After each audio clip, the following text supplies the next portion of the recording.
magandang araw sa inyong lahat. Andito na naman po ang walang boses niyong Mama Mia.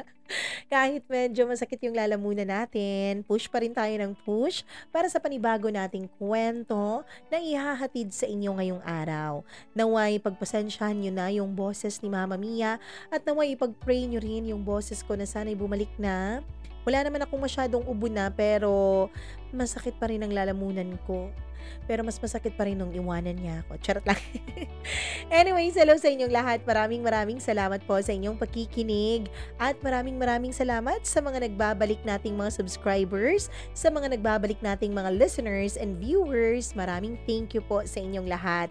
And syempre, bilang pasasalamat, nais ko munang bumati sa lahat ng magandang araw. Sana'y nasa mabuti kayong kalagayan, kalusugan, kaperahan, sa mga emotional state ninyo, sa mga financial, mental, spiritual, lahat na ng mga walwal. Dapat nasa inyo na lahat yon. Anyways, nais ko munang humingi ng pasensya doon sa mga natatagalan sa shoutout natin. Ito lang kasi ang alam kong paraan para makapagpasalamat po sa inyong lahat na walang sawang sumusuporta nitong ating munting YouTube channel. Dito lang po talaga ako nakakapag-usap sa inyo. Dito lang tayo nagkakaroon ng interaction. Kasi kapag letter na, wala nang interaction eh. Kaya dito ako nag-hi, hello, nangungumusta. Diba? Katulad na lang ni Marisa from Saudi Arabia. Maraming salamat sa inyo. And syempre, kay Veron Amparo, maraming salamat Veron. Maraming salamat din sa lahat ng nakikinig sa atin. Hello po sa mga taga Harvey, Australia na sina Daniel, Randy, Robert, Lawrence, Miko, sa Melbourne, Australia, Ranel, Jessie, Emerel or Elmerel, tapos Roger, Jerry, at si Papi Lods, Duenmel. Maraming salamat sa inyo.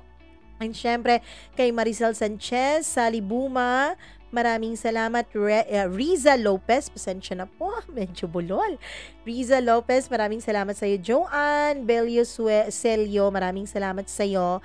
And kay James Kyle, naku, James Kyle, bakit ka raw nagagalit na nagpatattoo siya? Naku, sorry na raw, sabi ni Jam Palma.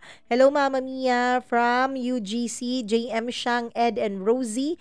Maraming salamat sa inyo. Show me 9688, thank you so much. Sa lahat ng magbi-birthday sa asawa niya, birthday niya raw ngayong February 13, Sami Kagiwa, Sami Kagiwa. Pasensya na, medyo mapangit na nga yung boses ngayon. Ano pa, bulol pa, nako naman. Raisa, maraming salamat sa iyo. Colasio Entertainment, thank you so much. Sa mga taga South Dakota, USA, maraming salamat sa inyo. And syempre sa lahat ng mga nakikinig over there at GMA Cavite, maraming salamat. Hello sa mga taga Dubai, nako, cute pa rin daw ang boses. Cute pa rin ba ito? Ako ngayon na conscious na, sabi ko nga sa sarili ko kanina, wag na lang kaya akong mag-record today. Pero sige, subukan ko pa rin. Kapag hindi masyadong sumakit, titisin ko na lang. Kahit pag may konting sakit, titisin ko lang. Siya nga, natiis ko, diba? Yung pananakit nga niya sa akin, natiis ko eh. Charot. Kayo pa kaya. Anyways, hello sa mga taga Victoria. La Victoria, maraming salamat sa inyo. Pa-shoutout daw sa mga taga Taytay Rizal. Pakatatag La Victoria. Para pala sa ating letter sender na si Victoria. Pakatatag ka, Victoria. Naku naman. Eto naman si Mama Mia. Oh, hello kay Emily. Maraming salamat. Oh, mamimiss niya raw ako pag nag-absent ako. Sige na nga. Di tayo mag-absent. Hello po sa mga taga Bahrain. Zaida Vidal and Mr. Ding Kabasan from CDO. Maraming salamat. Hello sa mga taga CDO. And syempre sa mga nakikinig over there na nawawala daw ang stress nila pag naririnig nila yung boses natin. Nako, sana naman wag kang ma-stress sa boses kong ito. Sana naman pagka mo pa rin to ha, pagka gustuhin mo pa rin. Hello kay Rosie or Rose Kalang, maraming salamat sa iyo. Helen, thank you so much. BFF raw siya ni Sonny Pahura. Maraming salamat sa iyo. Christy Demetrial, thank you. Maria Rapada, maraming salamat. Prada. Social naman, Prada.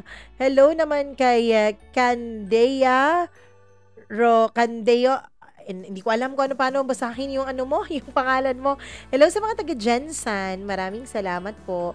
Sa mga gumagawa ng lumpia wrapper, JJ, Jbo, Jeff, MJ, John, sana po mapansin nyo. Hello, napansin ko na kayo. And hello po sa mga nakikinig ngayon na hindi nagko-comment, yung mga nagpapa-shoutout na hindi ko pa nababasa. Maraming salamat po sa inyong lahat at pasensya na po dahil kailangan na nating simulan ang kwentong ihahatid ko sa inyo ngayong araw. Kayo po ba?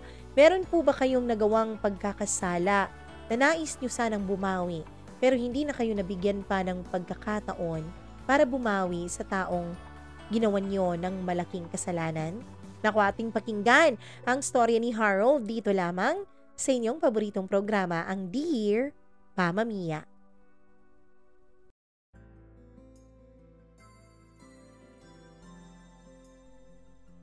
Paano pa ba makakabawi sa isang malaking pagkakamali? Ano ba ang kaya mong gawin at isakripisyo para maibalik mo lamang ang dati niyang pagmamahal at pang-uunawa sa iyo? Dear Mama Mia, tawagin niyo na lamang ako sa pangalang Harold, isang lalaking lumaking mama's boy. Nag-iisa lang kasi akong anak, Mama Mia. Kaya naman mahal na mahal ako ng aking ina. Lahat ng gustuhin ko noon ay kanyang ibinibigay. Lahat ng nais ko ay ginagawa niya ng paraan para maibigay niya sa akin. Ang kapalit naman noon, Mama Mia, ay ang labis-labis kong pagmamahal sa aking ina. Kaso nga lang, sabi nila, kapag hindi mo raw dinidisiplina ang isang bata, lalaki raw ito na mapapariwara. Lalaki raw ito na hindi alam kung ano ang accountability at responsibilidad. At yun nga siguro ang dahilan kung bakit lumaki ako bilang isang happy-go-lucky na tao. Mama Mia, lahat po talaga ng gugustuhin ko ay nakukuha ko. Dahil konting iyak, konting tampo at konting pagdadrama ko lamang sa mama ko ay agad-agad niyang binibigay sa akin ang gusto ko. Sa katunayan ay nagagalit na nga ang papa ko sa kanya. Dahil walang pakundangan raw siya kung ibigay lahat ng nais ko. Hindi raw ako matututo sa buhay kapag hindi ko sinubukan ang magbanat ng buto o di kaya naman ay maging responsable sa mga bagay na gusto ko. Pero Mama Mia, sadyang mahal na mahal talaga ako ng aking ina. Nakikipag-away pa siya sa ama ko para lamang maibigay ang mga kapritsyong ninanais ko. Hindi naman ako nagrereklamo noon dahil nga masaya naman ako na nakukuha ang lahat ng bagay na aking ninanais. Maging sa pakikipagrelasyon noon, Mama Mia, ay nakukuha ko talaga lahat ng bagay na gugustuhin ko. Lahat ng babaeng gusto ko ay nakukuha ko. Hindi dahil sa masugid ako kung manligaw, kundi dahil ginagamitan ko po sila ng teknik na ginagamit ko sa nanay ko. Mama Mia, ang ginagawa ko po ay kinakaibigan ko muna sila. Pinapakitaan ng magagandang asal, ng pagiging sweet, hanggang sa kapag nakita kong kumakagat na sila ay bigla ko na lang idedistansya ang sarili ko. Nang sa ganoon ay sila naman ang maghabol sa akin. Effective naman po ang bagay na yon at ang teknik na yon. Dahil simula high school pa ako, Mama Mia, ay hindi talaga ako nakaranas na manligaw man lamang kahit konti. Ang naisip ko kasi noon na dapat babae ang magkakandara pa sa akin. At yun naman ang nangyari. Dahil nga sa teknik kong yun, Mama Mia, kahit sinong babaeng gugustuhin ko ay nakukuha ko. Mama Mia, masaya ang buhay na ganon. Masaya ang buhay na meron pong nagkakagusto sa'yo. Masaya ang buhay na alam mong ikaw ang hinahabol at hindi ikaw ang naghahabol. Simula high school hanggang college, ganun po ang naging sistema ko. Meron akong pinapa-fall, tapos kapag na-fall naman, ay tsaka ko naman iniiwan para sila na ang maghabol sa akin. At kapag nagustuhan na nila ako, doon ay nakukuha ko na lahat ng gusto ko. Lahat ng hilingin ko, Lahat ng naisin ko ay walang pakundangan nila kung ibigay sa akin, maging ang kanilang mga sarili. Mama Mia, sa totoo lang ay marami akong tagahangang mga barkada ko. Ang sabi nila, iba raw talaga ang kamandag ko. Wala raw babae na nakakahindi sa akin. Well, totoo naman. Tama naman sila. Walang babaeng nakakahindi sa kamandag at sa charm ko. Hanggang sa noong makagraduate na ako, Mama Mia, at nakilala ko sa trabaho ang isang babaeng itago na lang natin sa pangalang Thea. Si Thea ay hindi po katulad ng mga babaeng nakakasalamuha ko mula high school. Hindi po siya mahilig makipag-close sa mga lalaki. Hindi po siya mahilig pumapansin ng mga lalaki. Kaya naman naging isang napakalaking challenge para sa akin si Thea. Hindi ko alam kung papaano ko siya paiibigin. Hindi ko alam kung papaano siya mahuhulog sa bitag ko. Hanggang sa isang araw, Mama Mia, ay pauwi na kami noon at medyo malakas ang ulan. Napansin ko na nasa isang sulok ng building namin si Thea at tila nag-aalala na tinitignan ng labas. Hindi ko alam, Mama Mia, kung sadya nga bang natatakot siya sa ulan o sadya nga bang natatakot siyang hindi makauwi. Nung mapansin ko, ay bag lang po niya ang kanyang bitbit at wala siyang bitbit na payong. Maliit lang ang bag na dala niya kaya sigurado ako na walang payong yun sa loob. Doon ako nakakuha ng pagkakataon. Meron kasi akong malaking payong. Sabi ko nga sa iyo, di ba? Mama's boy ako. Kaya naman lahat ng kakailanganin ko ay binibigay ng mama ko. Kahit pa yung pangangailangan ko sa opisina ay si mama ko po lagi ang nagpe-prepare. Kaya naman yung bag na bitbit ko araw-araw ay meron po talagang laman na payong. Doon ko naisip na magpa-impress kay Thea. Nilapitan ko siya. Hindi niya napansin ang paglapit ko dahil halatang halata pa rin ang sobrang pag-aalala sa kanyang mukha. Hi Thea, hindi ka pa uuwi? Tanong ko. Tinignan niya lang ako, Mama Mia, pagkatapos ay bumaling na naman ang tingin niya sa labas ng office. Nako, mukhang malakas ang ulan, mahihirapan ka yatang umuwi. Sabi ko sa kanya kahit na hindi naman niya ako pinapansin. Oo nga eh. Ako, kailangan ko pa namang umuwi ng maaga.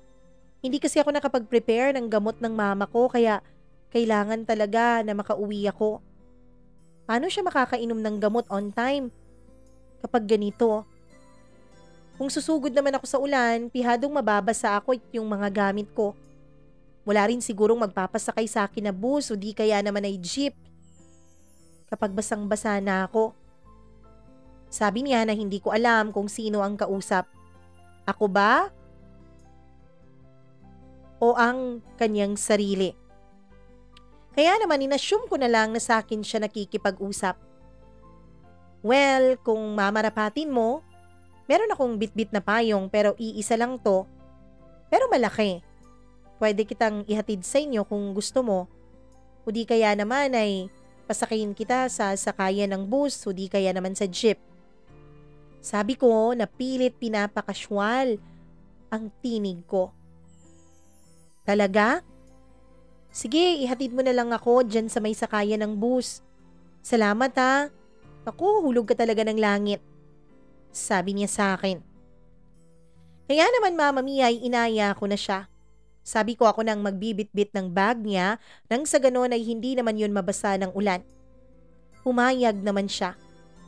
Kahit pala ang liit ng kanyang bag, Mama Mia, ay mabigat yun. Tinanong ko siya kung may lamang bato ba ang bag niya sa bigat nito. Tumawa naman siya. Nakita ko ang ngiti niya. Maganda pala siya lalo na kapag nakangiti. Noon, Mama Mia, ang akala ko ay normal lang ang kanyang mukha. Akala ko ay parang katulad lang siya ng karamihan ng mga babae na hindi naman masyadong kagandahan. Pero nung umiti siya, Mama Mia, ewan ko ba pero pakiramdam ko ay parang nawala ang ulan. Parang napalitan ito ng isang magandang rainbow. Napakaganda at napakatamis ng kanyang ngiti. Kaya naman inakay ko na siya papunta sa sakayan ng bus. At dahil nga maulan, ay marami po ang naging pasahero at halos punuan na lahat ng sasakyan. Paggabi na rin noon, nahalata ko na naman ang pag-aalala sa kanyang mukha. Naku, wala din tayong masasakyan, paano yan? Sabi niya sa akin. Huwag kang mag-alala. Makakahanap rin tayo ng sasakyan mo. Bakit? Anong oras ba iinom ng gamot ang nanay mo? 8:00 eh. Tapos yung ganito, matatraffic pa. Bakit hindi mo na lang kaya tawagan sa bahay niyo? Wala kasing tao sa bahay at nanay ko lang. Kaming dalawa lang ang magkasama sa buhay. Patay na kasi yung papa ko at wala naman akong kapatid. Naisip ko noon na meron pala kaming pagkakatulad. Pareho pala kaming dalawa na solong anak lamang. Mama Mia, kaya naman sinabi ko sa kanya na bakit hindi niya tawagan ang kapitbahay nila. Naku, ang talino mo naman, Harold. Hindi ko naisip yun ah. Sige nga, pero pwede bang pahiram ng cellphone? Wala kasi akong pantawag eh. Naubusan ako ng load at hindi na ako nakapagpa-load pa kanina sa sobrang lakas ng ulan. Sabi niya. Agad-agad kong kinuha ang cellphone ko at binigay sa kanya. Tinawagan niya ang kanyang kapitbahay at nakiusap siya nito na kung pwede ay painumin ng gamot ang nanay niya. Binigyan niya ito ng instruction kung saan nakalagay ang gamot at kung ano ang pangalan ng gamot. Yan nga po Ate Nena. Sige po, painumin niyo po si nanay ng isa bago mag 8:00 ng gabi ha. Maraming salamat po talaga. Sige po, bye-bye po. Sabi niya. Nakangiti na naman siyang muli nung binigay niya sa akin yung cellphone. Nakita ko na naman ang napakaganda niyang ngiti. Kakaiba talaga ang ngiting yun kumpara sa mga ngiti ng mga naging babae ko noon. Masaya ako, Mama Mia. Masayang masaya ako na nasisilayan ko ang ngiti ni Thea. Naisip ko noon na baka si Thea na nga ang babaeng gugustuhin kong makasama habang buhay. Natagalan pa kami sa sakayan ng bus dahil hindi kami makalusot-lusot para makasakay. Punuan kasi talaga bago pa dumating ang bus o di kaya na may jeepney doon sa kinatatayuan namin. At dahil nakainom na nga ng gamot ang kanyang nanay ay nakampante na si Thea. Nakikipagkwentuhan na siya sa akin. Sabi niya, 6 na taon na raw mula nung mamatay ang papa niya. Una raw na nagkasakit ang mama niya. Ang buong akala nga raw nila ay mauuna ang mama niya kaysa sa kanyang papa. Pero nag-iba ang ihip ng hangin nung bigla na lang atakihin sa sakit sa puso ang kanyang ama. First attack at naging fatal agad ito at siyang naging dahilan ng kamatayan nito. Mama Mia, ang akala niya raw ay hindi kakayanin ng kanyang mama ang mag-survive nang wala na ang papa niya. Nakita niya raw kasi kung paano ito umiyak ng umiyak. Sa katunayan, ito daw ang naging dahilan kung bakit natagalan siyang makapagtapos ng college. Hindi raw niya kasi maiwan-iwan noon na mag-isa ang kanyang ina dahil baka kung ano pang mangyari rito. Kaya naman, nagdesisyon siyang tumigil muna sa pag-aaral ng halos 3 taon para masubaybayan at masamahan sa pagluluksa ang kanyang ina. Mama Mia, doon ako humanga sa kanya. Napakatatag niyang anak at napakabait niyang anak sa kanyang ina. Mama Mia, nakita ko rin kung gaano kabait si Thea sa pamamagitan ng kanyang mga mata. Nakikita akong masaya at may kinang sa kanyang mga mata habang nagkukwento siya tungkol sa kanyang magulang. Ako naman ay nag-share sa kanya ng konting bahagi ng kwento ko. Pero hindi ko ibinahagi sa kanya ang pagiging loko-loko ko. Binahagi ko sa kanya na tulad niya ay isa rin akong solong anak. Pero hindi katulad niya, kumpleto pa ang mga magulang ko. Sinabi ko rin sa kanya na mabait ang nanay ko at namamasboy ako. Naku, baka ma-discourage ka sa akin ha, dahil mamasboy ako. Sabi ko. Well, hindi naman nakaka-discourage ang pagiging mamas boy. Sa totoo niyan, Mabuti nga yung mga lalaki na malapit sa nanay nila. Ibig sabihin, mababait ang mga yon. Ibig sabihin, hindi sila mananakit ng babae. Sabi niya. Marami pa kaming napag-usapan noon sa halos 2 oras naming pag-aantay ng masasakyan niyang bus. Hanggang sa meron na ngang dumating na bus na marami pang bakanting upuan. Sumakay na siya roon, Mama Mia, at nagpaalam na sa akin. Ewan ko ba? Unang beses yun, Mama Mia, na pumayag akong mag-antay ng ganun katagal para lamang makausap ang isang babae. Naisip ko nga noon na baka si Thea na talaga ang babaeng babago sa akin. Baka siya na ang magbibigay direksyon sa buhay ko. Baka siya na ang inaantay ng mama ko at ng papa ko na magbabago sa buhay ko. Mama Mia, isa pang nakakahanga kay Thea ay dahil siya pala ang breadwinner ng kanilang pamilya. Dahil naubos nga ang naiwang pera ng kanyang ama nung 2 taon siyang hindi nakapag-aral at hindi nakapagtrabaho. Kaya naman ngayon ay siya na ang gumagasto sa lahat, mula sa gamot ng nanay niya, sa pagkain, at maging sa mga kuryente, tubig at iba pang bills. Mama Mia, meron rin daw siyang binabayaran na isang stay out na katulong na siyang kasakasama ng nanay niya kapag umaga na wala siya. Umaalis din daw ng 5 p.m. ang katulong. Kaya naiiwan ng 5 p.m. hanggang 7 p.m. ang kanyang ina na mag-isa. Sabi naman ng ina niya ay ayos lang daw yun. Dahil 2 oras lang naman. Hindi na raw kasi kakayanin pa ni Thea kapag lumalagpas pa ng 1 oras ang babayaran niya doon sa kanyang hinire na makakasama ng kanyang ina. Naisip niya kasi baka hindi pa siya makapag-ipon. Kailangan niya raw mag-ipon dahil baka sakaling hindi na siya magkaroon pa ng asawa o ng lalaking tatanggap sa kanyang sitwasyon. Kailangan niya raw na may maipon dahil kapag may emergency, alam niya raw na wala siyang ibang aasahan. Pareho nga kaming 2 na solong mga anak, pero magkaiba naman kami patungkol sa pagiging responsable at pagiging accountable sa bawat bagay na aming ginagawa. Napaka-responsable ni Thea. Napaka-accountable niya sa lahat ng actions niya. Samantalang ako, Mama Mia, ay lumaki talagang bulakbol. Lumaking ang gusto lagi ang nasusunod. Well, hindi mo rin naman ako masisisi. Talagang ganon, pinalaki akong ganito ng nanay ko. Makalipas nga ang mga araw ay unti-unti kaming nagiging close ni Thea. Unti-unting nawawala yung wall o yung barrier na nakikita ko sa kanya. Mama Mia, habang tumatagal ay lalo po akong nahuhulog sa kanya. Sa katunayan niyan, mula nung maging magkaibigan kaming 2 ay wala na po akong ibang babaeng nilalandi. Siya na lang po ang inaalayan ko ng oras ko. Minsan, kapag araw ng Biyernes ay hinahatid ko siya sa bahay nila. Kahit na matagalan ako ay ayos lang, basta't mas makasama ko siya ng mas matagal. Oo, Mama Mia, nagkaroon na nga ng tunay na puwang sa puso ko si Thea. Hanggang sa mapansin ko na parang ganun na rin siya sa akin. Naisip ko nga noon na i-withdraw ko kaya yung atensyon ko sa kanya. Hahabulin niya rin kaya ako katulad ng mga naging teknik ko noon sa ibang mga babae? Hahabulin niya rin kaya ako kapag inayawan ko siya?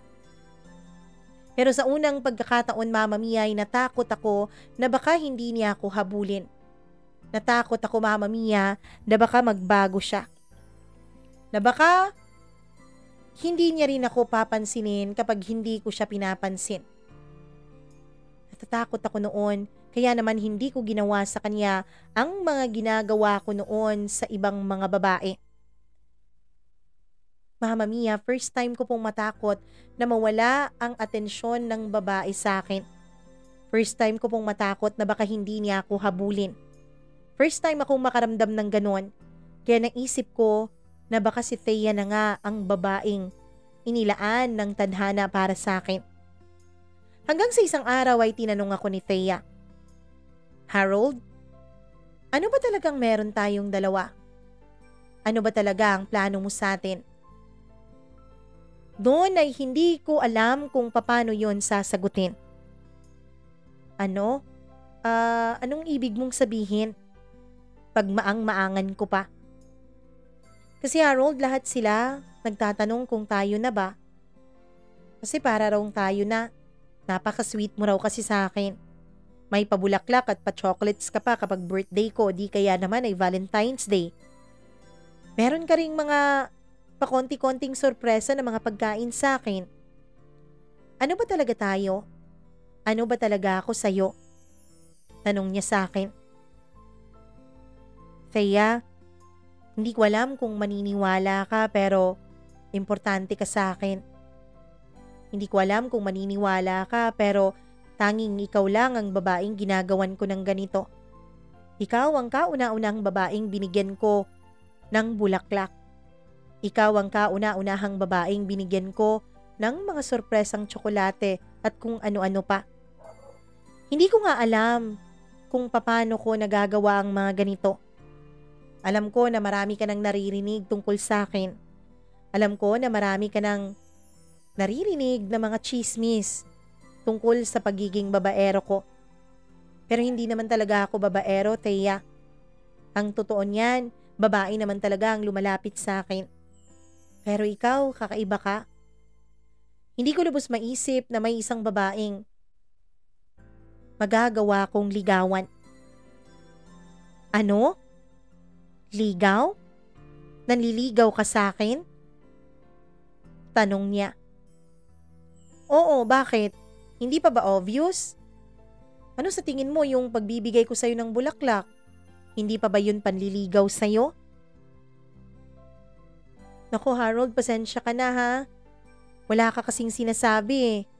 Pero ngayon na sinabi mo na, sige, payag naman akong magpaligaw sa'yo.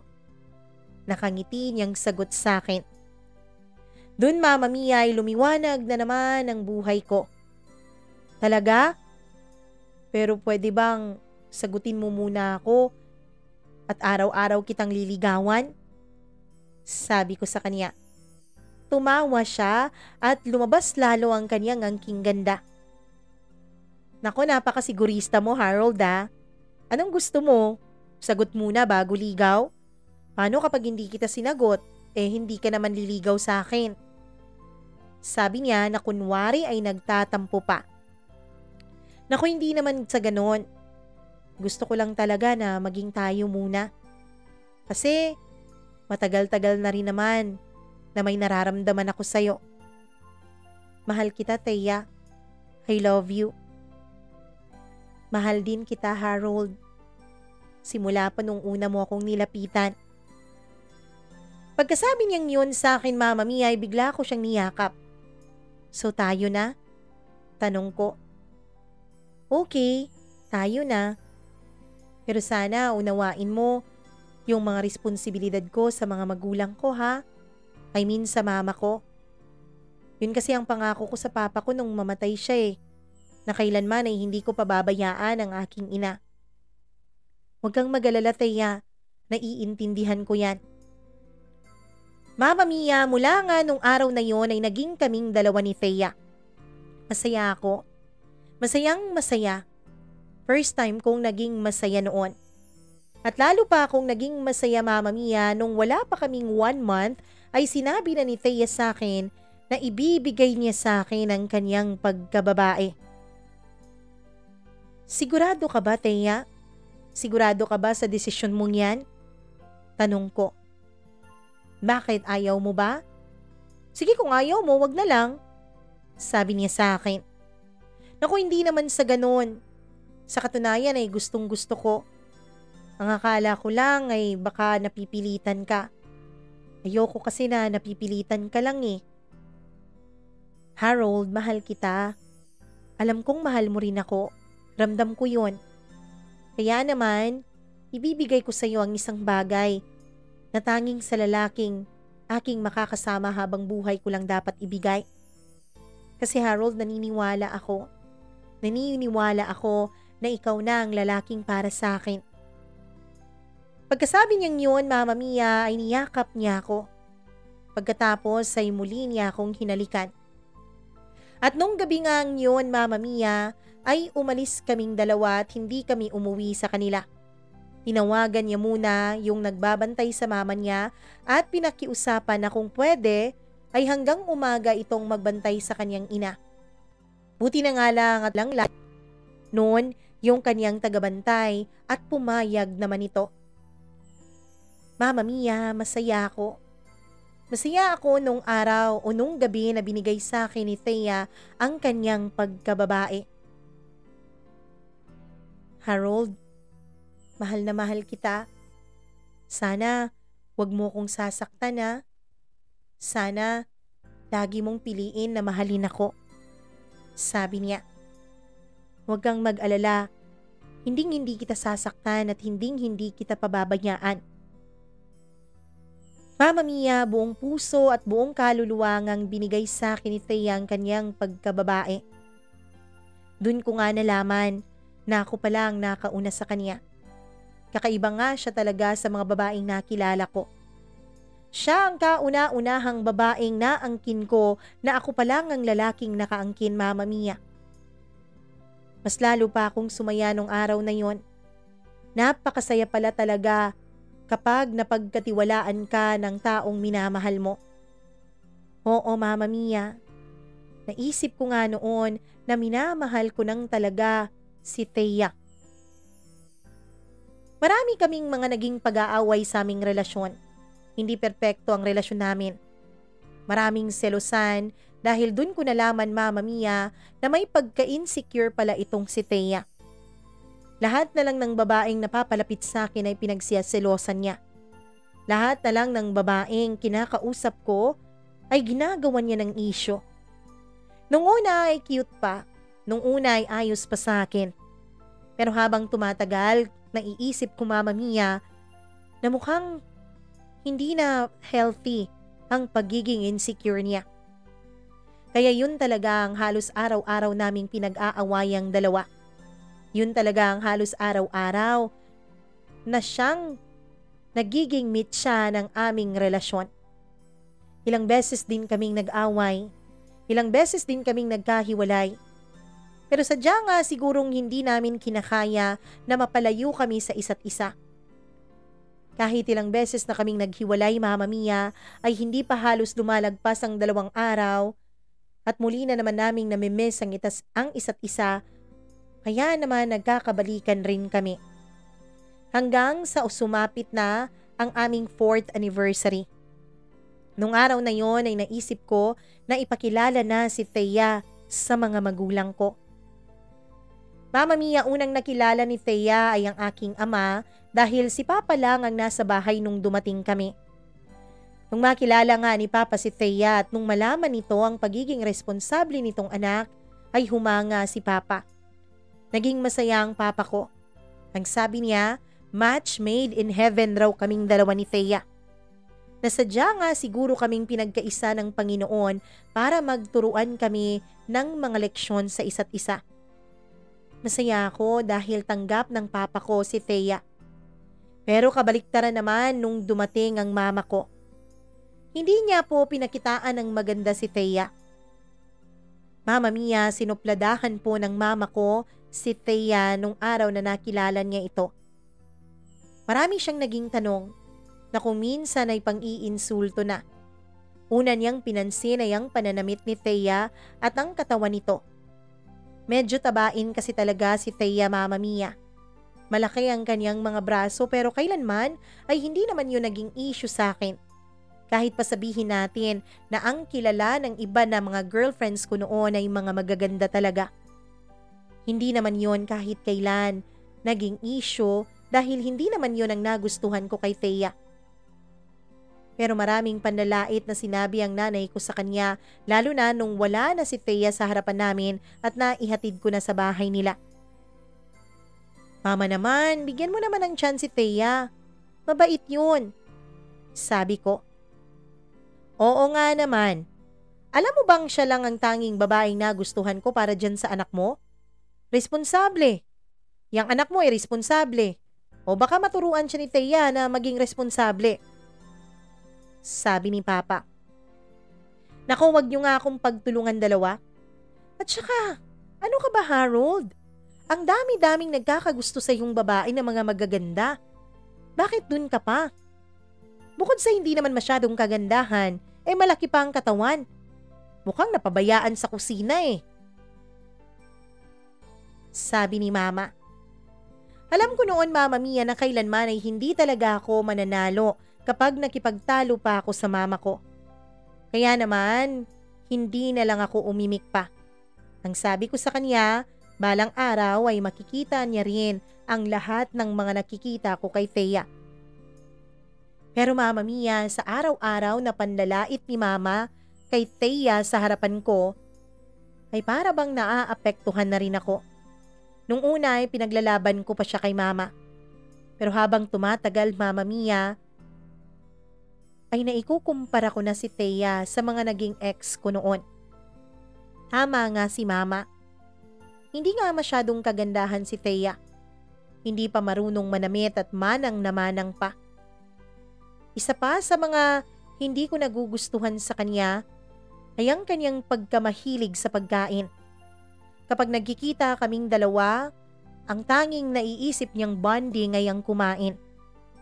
Doon ko naisip na mukhang tama nga si Mama. Mukhang naging katawa-tawa nga ako siguro sa harap ng mga naging ex ko dahil ganito lang ang pinalit ko sa kanila. Tanging si Thea lang po ang tumagal na girlfriend ko Mama Mia. Kaya naisip ko noon siguro matagal na panahon na rin akong pinagtatawanan ng ibang tao. Bakit kaya ganon? Bakit kaya nahulog ako kay Thea ng ganon? Hindi kaya ginayuman niya ako? Hindi kaya may nilagay siya sa mga pagkain ko noon? Paano ba ako nagkagusto sa kanya? Unti-unti Mama Mia ay nagkaroon po ng lamat ang nararamdaman kong pagmamahal para kay Thea. Unti-unti ay question ko ang sarili ko kung tunay ko ba siyang minamahal o kinakaawaan ko lamang siya o baka nagayuma ako. Hanggang sa unti-unti Mama Mia ay napapansin ko na rin na parang nawawala na rin ang spark na nararamdaman ko kay Thea. Hindi na ako na-e-excite na makasama siya tuwing weekend. Hindi na ako na-e-excite na makausap siya o makasabay siyang kumain. At lalong hindi na rin ako na-e-excite Mama Mia na may mangyari sa aming dalawa sa kama. Hanggang sa tuluyan na nga akong nawala ng amor sa kanya, lalo na nung may bagong lipat sa department namin. Isa siyang katrabaho ko mula pa noon pero sa ibang department siya kaya hindi kami masyadong nagkikita. Pero isang araw ay in-announce ng aming manager na makakasama na namin siya sa iisang department. Itago na lang natin siya sa pangalang Candy. Tulad ng kaniyang pangalan Mama Mia ay napakatamis ng personality ni Candy. Bukod sa matamis niyang personality ay maganda rin siya. Matangkad, payat, at sexy. Ibang-iba sa girlfriend ko. Kaya naman Mama Mia, hindi ko talaga maiwasan na ma-attract kay Candy. At yung pagmamahal at atensyon na nararamdaman ko noon kay Thea ay unti-unti pong nalilipat kay Candy. Nako, ikaw sir ha? Sabi nila may girlfriend ka raw. Sabi nila girlfriend mo raw si Thea? Bakit ganyan ka-sweet sa akin? Panlalambing pa niya nung pinagtimpla ko siya ng kape. Bakit? Kapag may girlfriend na ba ako, hindi na ako pwedeng magtimpla ng kape para sa mga paborito kong kasama sa trabaho? Tanong ko, nang may halong panlalandi. Siya naman ay halatang humaharot rin sa akin dahil tinatapik niya rin ang aking bewang o di kaya naman ay ang tuhod ko habang magkausap kaming dalawa at magkaharap sa upuan. Magkatabi lang kasi ang cubicle namin Mama Mia. Kaya nakakapag-usap talaga kami. Nang hindi napapansin ni Thea na naglalandian na pala kaming dalawa ni Candy. Hanggang sa unti-unti Mama Mia ay nawawala na talaga ako ng oras kay Thea. Hindi na lang amor o pagmamahalang nawawala.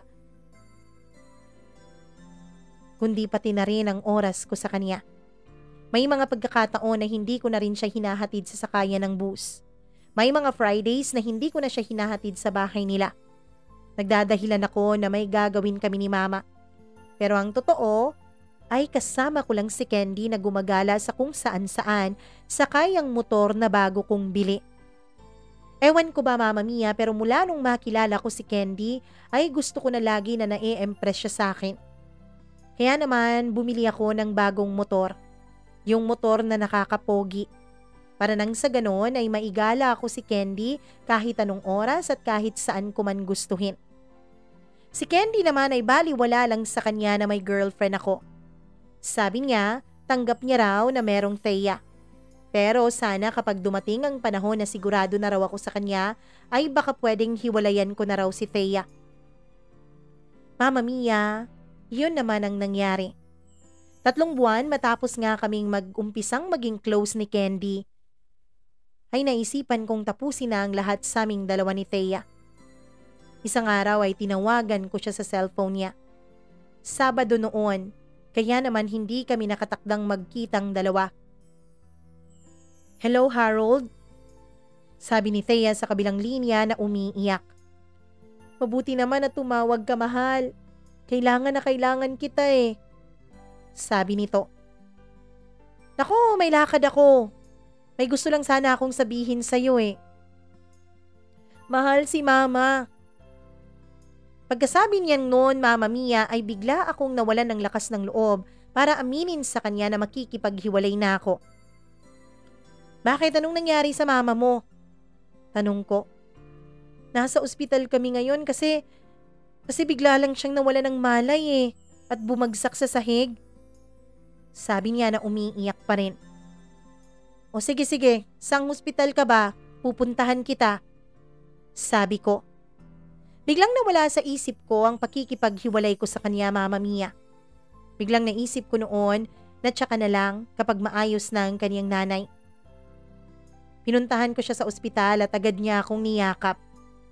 Nakonsensya ako, Mama Mia, habang yakap-yakap niya ako. Eto ang girlfriend ko, nahihirapan sa buhay. Muntik nang mawalan ng nag-iisang magulang. Pero ako, paglalandian lang ang nasa isip ko. Kaya naman naisip ko noon na kausapin ko na muna si Candy. Nasasabihin ko na muna sa kanya na maglalaylaw muna kami hanggat hindi maayos si Thea. Pero Mama Mia, hindi po pumayag si Candy. Ang sabi niya ay kung ayaw ko raw na maging kaming dalawa ay hindi na raw niya ipipilit ang sarili niya. Ang sabi niya, hahanap na lang daw siya ng iba o di kaya ay sasagutin na lang daw niya yung ibang nanliligaw sa kanya. Alam mo Harold, ikaw pa naman talaga ang gustong gusto ko. Kaso mukhang hindi mo maiwan-iwan yung tsaka mong girlfriend eh. Kaya sige, sa iba na lang ako. May sasagutin na lang akong iba. Yung isa may kotse pa, ikaw motor lang. Sabi niya sa akin. Doon Mama Mia, ay naisip ko na hindi ako pwedeng matalo ng kahit na sino. Hindi pwedeng maagaw sa akin ng iba si Candy. Dahil alam ko kapag nalaman ng sa opisina namin na kami na ni Candy at kapag nalaman ng mga barkada ko kung sino ang girlfriend ko at kapag nakita nila si Candy sa personal, ay sigurado akong kaiinggitan ako ng marami. O sige na, wag mo na lang akong iwan please. Sige na, hihiwalayan ko na talaga si Thea. Sabi ko. Ngayon mo na siya hiwalayan. Tawagan mo, pagkatapos hiwalayan mo sa harapan ko. Sabi ni Thea. Mama Mia, mukhang napaka-agresibo talaga ni Thea nung araw na yon. Ewan ko ba, hindi naman gano'n ang Thea ang nakilala ko. Ay hindi naman gano'n ang Candy na nakilala ko. Ang kilala kong Candy ay payag lang na maging pangalawa kay Thea. Pero ngayon ay parang ayaw na niya. Ngayon ay mas gusto na niya na siya ang nauuna. Kaya wala akong naging choice. Ayokong tuluyang mawala sa buhay ko si Candy. Kahit na matagal na kaming dalawa ni Thea, ay hindi naman yun basehan, hindi ba Mama Mia? Wala na akong nararamdaman sa kanya. At nabaling na lahat ng pagtingin at pagmamahal ko kay Candy. Kaya marapat lamang na sabihin ko sa kanya ang totoo. Naisip ko noon na hindi naman siguro pagmamalabis kapag sasabihin ko na sa kanya ngayon ang katotohanan. Hindi naman po pwede na dahil lamang sa aking konsensya ay hindi ko muna siya hihiwalayan. Naisip ko, Mama Mia, na mas maiging hiwalayan ko na siya ngayon. Naisip ko na mas maiging tapusin na namin ang lahat ngayon kesa sa patagalin ko pa at makarating pa sa kanya na may relasyon na kaming dalawa ni Candy. Kaya naman sa harapan ni Candy ay bumuntong hininga ako ng malalim. Hinipon ko lahat ng lakas ng loob na meron ako at denial ko ang number ni Thea sa cellphone ko. Bago pa man makapagsalita si Thea sa kabilang linya ay sinabi ko na agad ang pakay ko. Hello Thea? Thea, makinig kang mabuti ha. Pasensya ka na. Sorry talaga sa mga sasabihin ko sa iyo ngayon. Pero Thea, ayoko na. Hindi na kita mahal. Alam kong may pinagdadaanan ka ngayon pero hindi ko na talaga maantay pang pagkakataon na maging maayos ka. Pasensya ka na Thea. Hindi na kita mahal at may mahal na akong iba. Sana magawa mong tanggapin ang desisyon kong ito. Sana magawa mong maging maligaya sa akin. Sorry, pero tapos na tayo. Narinig kong umiyak si Thea sa kabilang linya kaya agad ko nang tinapos ang tawag na yon. Mama Mia, ayoko kasi talaga na makarinig pa na umiiyak siya at nakokonsensya ako. Hindi naman bato ang puso ko at nakokonsensya pa rin ako sa mga ginagawa kong yun sa kanya. O ano ngayon, masaya ka na? Tayo na ba? Tanong ko kay Candy.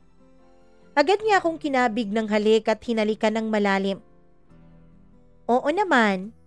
Thank you ha. Tsaka pwede ba bukas i-announce na natin dito sa office na tayong dalawa na? Sabi niya. Talaga, agad-agad? Oo, syempre. Bakit? Hindi ka ba proud na ako ang girlfriend mo at hindi na yung manang na Theyang yun? Sabi niya. Sige, ikaw bahala. Masaya naman ako na girlfriend kita. Mama Mia, kinabukasan ay pumasok si Thea sa opisina na mugtong-mugto ang mga mata. Lalapitan niya sana ako nung biglang lumapit sa amin si Candy at hinalikan ako. Hi Thea! Kumusta ka na? Siya nga pala sa'yo namin unang aaminin ang katotohanan na. Kaming dalawa na ni Harold. Sabi ni Thea sabay hawak ng kamay ko at lingon sa akin at hinalikan muli ako. Doon Mama Mia, ay nakonsensya talaga ako sa sakit na gumuhit sa mga mata ni Thea. Nakita kong nag-uunahan ang mga luha sa kanyang mga mata. Aawatin ko sana ang pag-iyak niya pero bigla naman akong hinila papalayo doon ni Candy. Nakonsensya ako. Nakonsensya ako sa ginawa ko. Pagkatapos noon ay ilang araw na hindi pumasok si Thea. Alam na nang sa opisina namin na kaming dalawa na ni Candy. Yung mga lalaki ay inggit na inggit sa akin. Habang yung mga babae naman, alam ko Mama Mia na pinag-uusapan at pinagchichismisan kami. May mga narinig pa ako na niloko raw namin si Thea. May mga narinig pa ako na makakarma din daw kaming dalawa. Pero Mama Mia, kahit na may konsensya naman talaga sa puso ko habang naririnig ko ang mga sinasabing yon ng iba naming mga kasamahan, ay hindi ko pa rin maalis sa isip ko ang pride na nararamdaman ko, lalo na nung nakikita kong inggit na inggit sa akin ang mga kalalakihan sa opisina. Alam ko kasi na marami ang nagkakagusto kay Candy at marami ang nagnanasa sa kanya. Lumipas ang ilang linggo na hindi na pumasok si Thea sa opisina.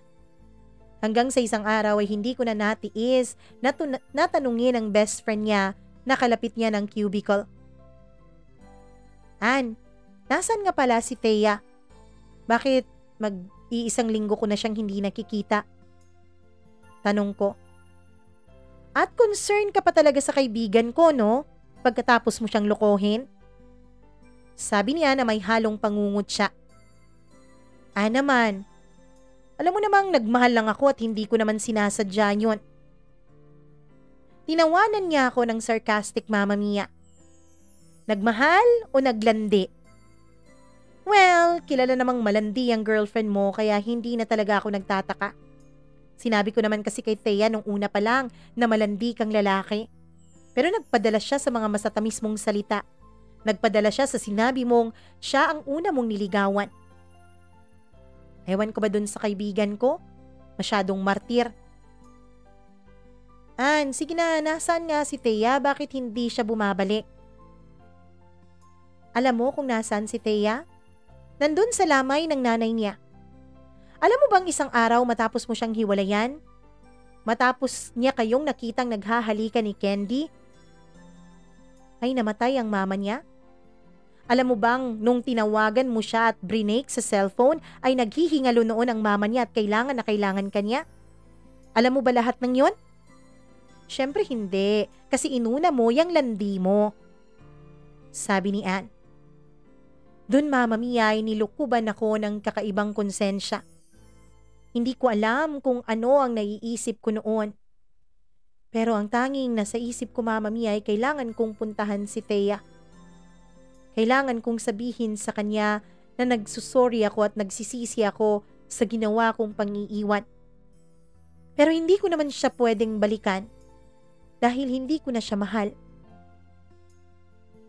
Mama Mia, hindi ko malaman noon kung paano ko ba haharapin si Thea. Hanggang sa narinig ko na lang ang mga kasamahan namin sa trabaho nang sabi nila ay dadalo raw sila sa libing ng mama ni Thea. Sabado ang araw ng libing. Sinabi nila kung nasaan para makadalo ang mga gustong dumalo. Sinabi rin nila kung saang simbahan, saang sementeryo at anong oras. O wag mong sasabihing pupuntahan mo ang libing ng mama ni Thea, ha? Sabi sa akin ni Candy. Candy, nakilala ko rin naman ang mama ni Thea. At nagkaroon rin naman kami ng konting relasyon bilang girlfriend ko ang anak niya noon. Kaya marapat lang naman siguro na bigyan ko siya ng kahit na huling pagpupugay at respeto, hindi ba? Sabi ko. Okay, fine, bahala ka, basta hindi ako sasama. Sabi ni Candy na umalis na alam kong naiinis sa akin. Hindi ko na lang pinakinggan ang inis niyang yon at ang sabi ko ay susuyuin ko na lang siya pagkatapos ng libing. Pero nung nandoon na ako sa simbahan, Mama Mia, ay hindi ko pumagawang lumapit. Kitang-kita ako na wala ng tulog si Thea. Mugtong-mugto ang kaniyang mga mata. Kitang-kita ko ang hirap na kaniyang pinagdadaanan. Gusto ko siyang yakapin. Gusto kong ipakita na nandito lang ako pero hindi ko magawa. Dahil alam kong ako ang unang nanakit sa kanya bago pa ang pagkawala ng kaniyang ina. Alam ko na dapat ay nandun ako sa tabi niya pero hindi ko nagawa. Mama Mia, nasa malayo lang ako. Nasa isang sulok lang ako ng simbahan kung saan ay hindi ako masyadong kita. At nung papunta na ng sementeryo ay nasa huli rin ako. Nasa malayo rin ako habang nililibing ang kanyang ina. Hanggang sa unti-unti ay nawawala na ang mga tao sa sementeryo at tanging si Thea na lang at ilang kamag-anak ang nandoon. Iyak pa rin siya ng iyak. Gustong-gusto ko pa rin siyang lapitan pero hindi ko magawa. Hanggang sa tuluyan na lang akong umuwi, Mama Mia, dahil hindi ko alam kung paano ko siya lalapitan. Ang sabi ko sa sarili ko ay pupuntahan ko na lang siya sa bahay nila matapos ang ilang araw o di kaya naman ay kakausapin ko na lang siya kapag nakabalik na siya sa opisina.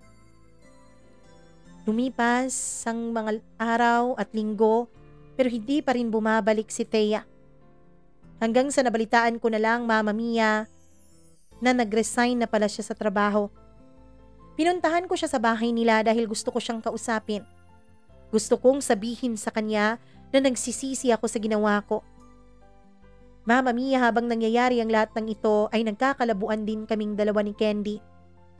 dahil nahuhuli ko siyang nakikipag-flirt sa kung kani-kaninong lalaki. Kung sino-sino ang nagbibigay sa kanya ng pagkain. Kung sino-sino ang naghahatid sa kanya sa uwian, lalo na kapag absent ako o lalo na kapag hindi ko siya magawang ihatid dahil naka-overtime ako. Hanggang sa hiniwalayan ako ni Candy, Mama Mia, at ang sabi niya ay nagsasawa na raw siya sa akin. Ang sabi niya ay hindi na raw ako ang gusto niya. Masakit para sa akin yon. Masakit isipin na ang isang babaeng pinili ko ay sinasaktan ako ngayon. Habang ang isang babaeng pinipili ako noon araw-araw, kahit na araw-araw ko rin siyang nasasaktan, ay iniwan ko para sa isang babaeng hindi naman pala pang matagalan. Kaya naisip ko noon na puntahan ko si Thea. Naisip ko noon, Mama Mia, na humingi ng tawad sa kanya at humingi ng pangalawang pagkakataon.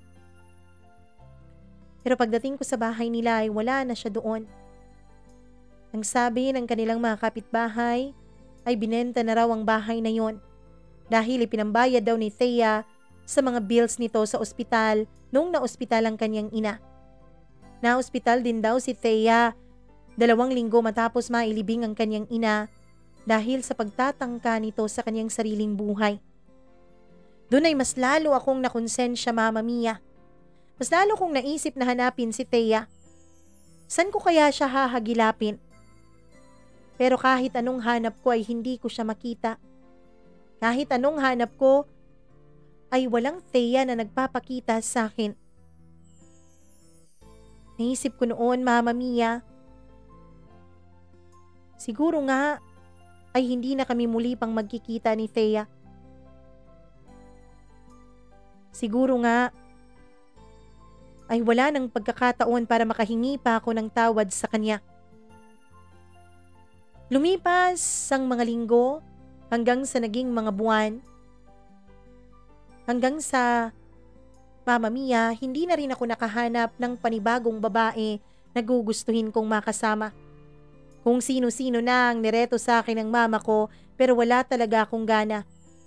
Naisip ko kasi, Mama Mia, na baka masaktan ko lang muli kung sino man ang babaeng muling papasok sa buhay ko.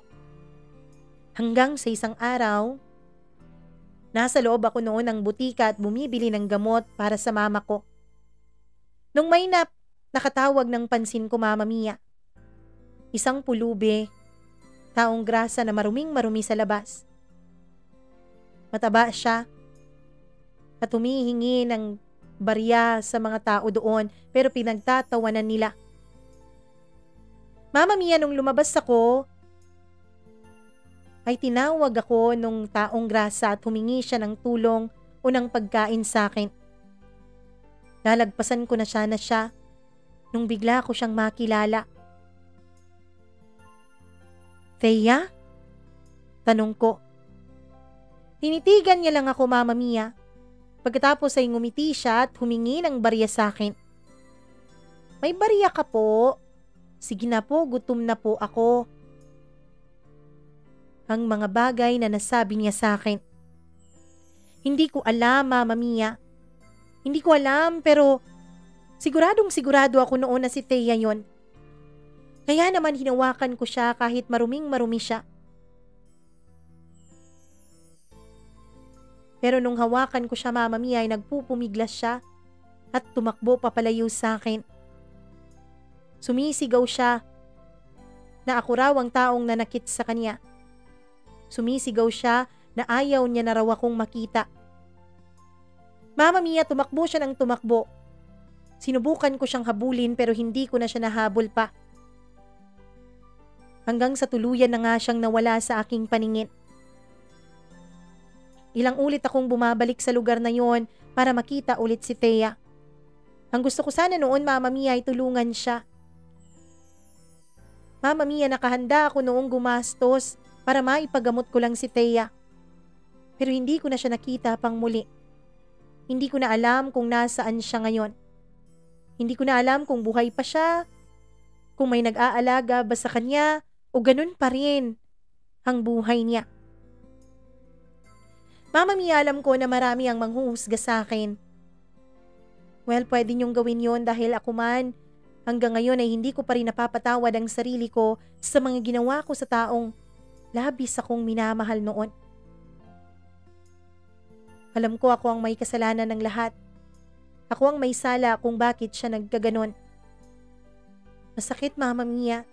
Masakit isipin na wala akong ibang magagawa para bumawi sa mga naging kasalanan ko sa kanya. Ang hiling ko na lang ay naway makita ko siyang muli. Nang sa ganon ay makahingi man lang ako ng tawad. Nang sa ganon ay masabi ko man lang sa kanya kung gaano ako nagsisisi sa ginawa kong pang-iiwan sa kanya noon. Maraming salamat, Mama Mia, sa pagbabasa mo nitong kwento ko. Hanggang dito na lamang po. Lubos na gumagalang, Harold.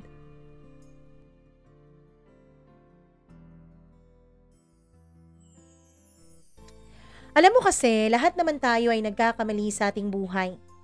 Pero may mga pagkakamali na dumudurog talaga sa puso ng isang tao. May mga kasalanan na hinding-hindi mo na mababawi kailanman. Alam mo ba ang pinakamasakit na kasalanan? Ay yung hindi mo alam na sa pagkakasala mo pala ay nadurog mo ng milyon-milyong beses ang puso ng isang tao. Nawa po ay maging vigilant tayo, maging considerate tayo sa feelings ng iba. Nawa po ay isipin natin na lahat ng bagay na ginagawa natin sa kanila ay may kaakibat na reaksyon at may kaakibat na sakit. Nawa po ay maisip ninyo na kung sa inyo ay wala lang ang kasalanan inyong ginagawa, sa taong ginawa nyo nito, maaaring ito ang ikinasira ng kanyang buhay. Maaaring ito ang dahilan kung bakit araw-araw niyang kino-question ng kanyang self-worth. Kung bakit araw-araw niyang iniisip na hindi siya sapat. Kung bakit araw-araw niyang iniisip na bakit mo nagagawa siyang saktan, gayong wala naman siyang ibang ginagawa kundi ang mahalin, alagaan at pagsilbihan ka. Nawa po sa mga taong nagkasala ay magkaroon man lang kayo ng lakas ng loob na humingi ng tawad. Oo, at hindi naman talaga maibabalik ang lahat ng sakit na naidulot nyo. Pero at least naman, maibalik nyo sa kanila ang self-worth na nawala sa kanila nung pinili nyo silang lokohin at saktan. Maraming salamat sa pagbabahagi mo ng sulat mo dito sa ating programa, Harold. Nawa ay makita mong muli si Thea, nawa ay matulungan mo siya, nawa kahit papaano ay makabawi ka sa mga naging kasalanan mo sa kanya. Maraming salamat muli at kung nagustuhan mo ang kwento ni Harold, paki-like at paki-share ng video na ito, paki-subscribe na rin ang ating channel, paki-click ng notification bell, at kung meron pa kayong mga kwentong hindi pa naririnig na ating na-upload dito, may mga link po dito sa inyong screen, paki-click na lang kung wala kayong ginagawa o kung meron kayong ginagawa at pwede nyo na rin gawing background ng tinig ko. Pwede nyo po yung gawin o kung may sarili kayong kwento ng buhay, i-share nyo lamang po yan, mag-email po sa mamamia cdo0317@gmail.com. Maraming salamat sa inyong pakikinig. Ako pong muli ang nag-iisa ninyong Mama Mia. Magandang araw sa inyong lahat.